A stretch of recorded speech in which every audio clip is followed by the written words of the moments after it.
make cardio increase your energy instead of decreasing it. Because there are many forms of cardio.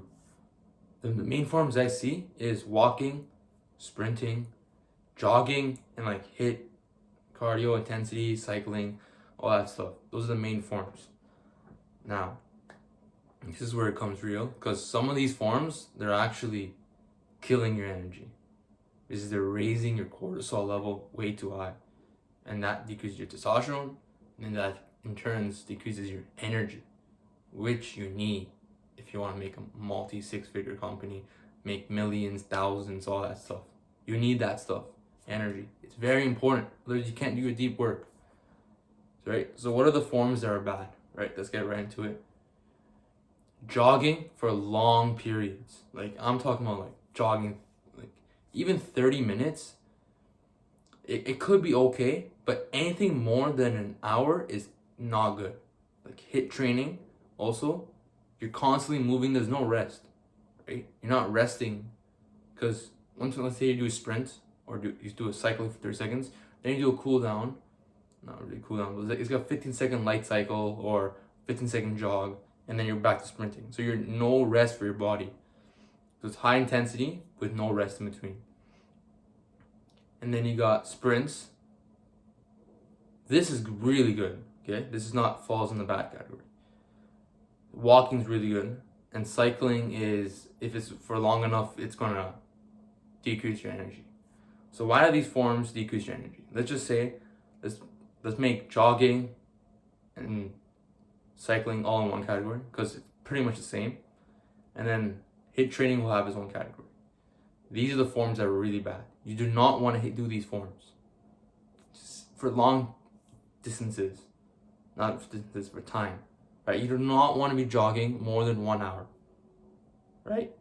You might feel really good, but I remember I tried it once, right? Just as an experiment, just see how, because I've never done it before, and my legs were dying. Like, I mean, like, really bad. Like, this is not like the typical leg day pain where I go on legs and do my leg session.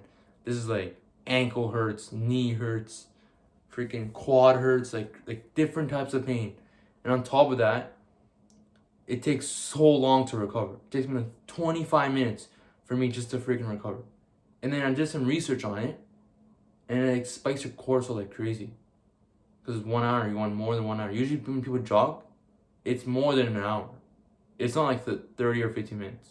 Even then, it's still kind of not that good, because you're not giving your body rest. Same with high intensity training. You can keep it short. It's not terrible as jogging for an hour. Unless you do HIIT training for more than an hour, which I don't know anyone who does. But you're not giving your body rest in between. But it's not as bad as jogging. Cycling is the same thing as jogging, like I said. So what are the forms of cardio you want to do to increase your energy? That is walking and sprinting. I want to give you a question. Right? You might have many questions right now and be like, oh, this guy's wrong. This guy's wrong. What is this guy saying, bro? This guy's some stupid idiot. I'll give you a question. Answer this question. What forms of cardio did people millions of years ago do? The cavemen, the hunters and gatherers. What form of cardio did they do? I'll give you a second to think about it. Think. Did they do HIIT training? No. Did they do jogging for an hour? No. Cycle? There's no cycles back then. The two main forms they did was walking and sprinting. Now I'm wondering, when did they sprint? When they see an animal and they want to kill that animal, and that's chasing, walking's not going to get you there, and they're not going to jog to the animal, so they're sprinting. See? They're sprinting. Now they're sprinting full intensity for a short distance. It's not a long distance. We're not talking about 1, 2, 3, 5, 10 minutes sprint. Maybe 1 minute. But it's more of a 15, 20-second dash sprint. Now, once they make the sprint and they kill the animal, do they continue jogging or continue moving? No, they killed it. It's freaking dead, bro. It's dead. It's on the ground. So now they're standing and they're resting.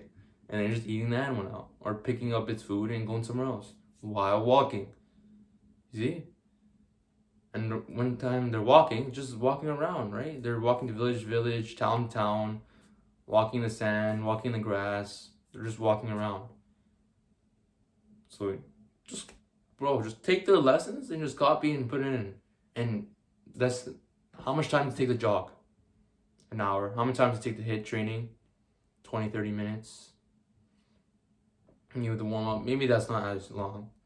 Cycling takes a long time. But walking is very low intensity. You can do a lot of things while walking. You can't really do that in HIIT training. When you walk, you can read. When you walk, you can listen to podcasts. When you walk, you can watch content that's going to help your business grow more. See, these things are good. Sprinting is not that long. Like, I only do 8 sprints once a week, and they're 15 seconds duration. So 15-second sprint, and then a 1 to 1.5 minute rest in between. That's it. That's like 10, 20 minutes max. So you see, it's time efficient, and even for walking, you can do it while doing something else. So it's a 2-in-1. And then, if you think about it, you're only sprinting for 10, 20 minutes, your cortisol is not going to be spiking. Walking is so low intensity that doesn't even spike your cortisol, which means your cortisol is going to stay low, your energy is going to go up. So your testosterone is going up. You see? But if you're jogging, cortisol levels going to go up, but your energy, testosterone, goes down. Hopefully that makes sense. And just want to give you this short video on that. If you want a protocol, maybe try to aim for 10,000 steps. That's what I'm trying to. I'm slowly getting there. So what I do is I walk in the morning, walk after lunch. This is the things that go. Like, the morning I walk consistently every day. This is the light in my eyes, so that reduces cortisol too.